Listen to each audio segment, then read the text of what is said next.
Welcome back student. In last video I have explain you about PBR 322 plasmid के बारे में बहुत ही easy language में एक्सप्लेन किया है। Please do watch my all the videos carefully because मैंने playlist भी क्रिएट करी है क्लास 12 बायोलॉजी के लिए स्पेशली चैप्टर वाइज, तो हम वहाँ जाके सारी सीरीज़ को वॉच कर सकते हैं because I am explaining line to line from NCERT, तो you can turn your pages understand with my video. तो let's come to the next topic after PBR। अब इसका ही नेक्स्ट टॉपिक हमारा है, देखिए और इसमें अंडरस्टैंड करेंगे इंसर्शन एंड एक्टिवेशन क्या होता है with one more example. Selection of recombinants due to inactivation of antibiotic is a cumbersome procedure because it requires simultaneous plating on two plates having different antibiotics. तो जब हम recombinants को select करते हैं by the process of inactivation of antibiotics, तो ये हमारी procedure जो होती है इसमें हमें एकदम से प्लेटिंग करनी होती है on the two plates having different, दो एंटीबायोटिक्स लेकर अलग अलग उन दोनों में फटाफट प्लेटिंग करनी होती है बैक्टीरियल सेल्स की। Therefore alternative selectable markers have been developed which differentiate recombinants from non recombinants. इसलिए हमें अलग अलग टाइप के सेलेक्टेबल मार्कर्स दिए गए हैं यहाँ पर, जिससे कि हम डिफरेंशिएट करें कि कौन रिकम्बाइन हुए हैं और कौन रिकम्बाइन नहीं हुए हैं on the basis of their ability to produce color in the presence of a chromogenic substrate। तो हम कैसे फाइंड करेंगे कि ये वाले बैक्टीरियल सेल्स के अंदर प्लाज्मिड गया है, इसके अंदर नहीं गया है, ये रिकम्बाइन हुए या रिकम्बाइन नहीं, बिकॉज किसी की बैक्टीरिया की आपको शक्ल देख के पता नहीं चलेगा। आपको इसके लिए क्या करना पड़ेगा, आपको इसके लिए एक प्रोसीजर करना पड़ेगा, इसकी हम जिसे हम बोलेंगे to produce colour in the presence of chromogenic substrate. तो जो कलर प्रोड्यूस करेगा या जो कलर प्रोड्यूस नहीं करेगा उस बेसिस पे हम सेपरेट करेंगे। In this, a recombinant DNA is inserted within the coding sequence of an enzyme known as beta galactosidase। तो अब हमने एक एग्जाम्पल में क्या लिया, हमने एक बैक्टीरिया लिया जिसकी बॉडी में एक एंजाइम बन रहा था बीटा ग्लैक्टोसाइडेस। तो हमने इस वाले सीक्वेंस में क्या करा, एक रिकॉम्बिनेंट DNA को इंसर्ट कर दिया। सपोज ये बैक्टीरिया, उसका ये वाला सीक्वेंस क्या बना रहा था, एंजाइम बीटा ग्लैक्टोसाइडेस। मैंने यहाँ पे एक रिकॉम्बिनेट DNA, एक नया DNA यहाँ पे मैंने इंसर्ट कर दिया।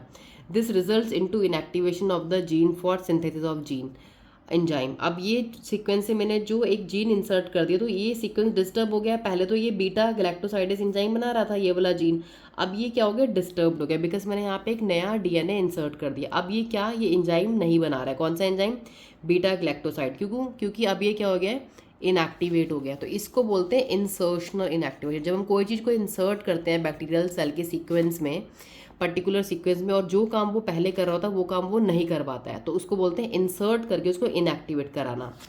This is known as insertional inactivation. The presence of a chromogenic substrate give blue coloured colonies if the plasmid in the bacteria does not have an insert. अगर bacteria के अंदर प्लाज्मिड नहीं गई है, अब हम कैसे सेपरेट करेंगे, सपोज ये बहुत सारे बैक्टीरियाज मिल गए मुझे, सपोज मैंने ये रख दी प्लेट्स में, ठीक है।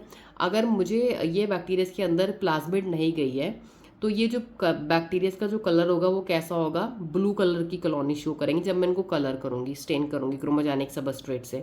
तो ये ब्लू कलर की प्रोजेनिक कुछ कॉलोनीज को शो करेंगे। And presence of insert results into insertion and activation of a beta galactosidase and colonies do not produce any colour. अगर इनके अंदर प्लाज्मिड चली गई है, वो ये चेंज हो गए हैं, सच में इनके अंदर इंसर्शन एंड एक्टिवेशन हो गया है, तो इन कॉलोनीज का कोई भी कलर नहीं दिखेगा। तो these are identified as recombinant. तो ये इनको बोलेंगे रिकॉम्बिनेंट। देखो रिकॉम्बिनेंट कौन हुई, रिकॉम्बिनेंट वो हुई जिनके अंदर इंसर्शन से क्या हो गया, इनएक्टिवेशन हो गया। बेटा अंडरस्टैंड करिए इस चीज़ को, बहुत ईजी है। जिनके अंदर इंसर्ट करने से कोई चीज़ इनएक्टिवेशन हो गया, वो अब इनएक्टिव हो गई हैं, जो काम कर रही थी वो नहीं कर रही थी, वो क्या होती हैं, रिकॉम्बिनेंट्स होती हैं।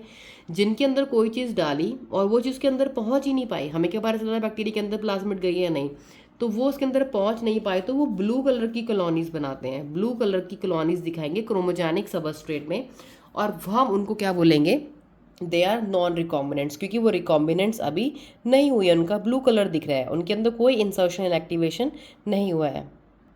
जो हमारे क्रोमोजेनिक सबस्ट्रेट होते हैं ये हम यूजुअली ज़्यादातर यूज़ करते हैं कल्चर मीडियाज़ में, क्लिनिकल लेबॉर्ट्रीज़ में, डायग्नोस्टिक टेस्ट में आइडेंटिफिकेशन करने के लिए कि कौन हमारे एक्चुअल में रिकम्बाइन हुए हैं या नहीं हुए हैं। बिकॉज हम इसे माइक्रो ऑर्गेनिजम्स के टेस्टिंग में ज़्यादा यूज़ करते हैं, फूड इंडस्ट्री में भी ये हमारी टेक्निक क्रोमोजेनिक सबस्ट्रेट माइक्रोबायोलॉजी में बहुत यूज़ होती है। तो this is the way how to know कि रिकॉम्बिनेंट्स कौन बने और रिकॉम्बिनेंट्स कौन नहीं बने हैं। This is all about your insertion inactivation in detail. अब नेक्स्ट टॉपिक हम पढ़ेंगे एग्रोबैक्टीरियम ट्यूबिफैशंस के बारे में, कि कैसे हमने एक क्लोनिंग वैक्टर को मॉडिफाई करा, how we have modified this pathogen into a cloning vector. This is a very easy topic. I'll explain in the next video. So do watch all the videos carefully to understand the chapter and the entire class 12th biology in a simple way and to score full marks for your board exam. Thank you and stay tuned.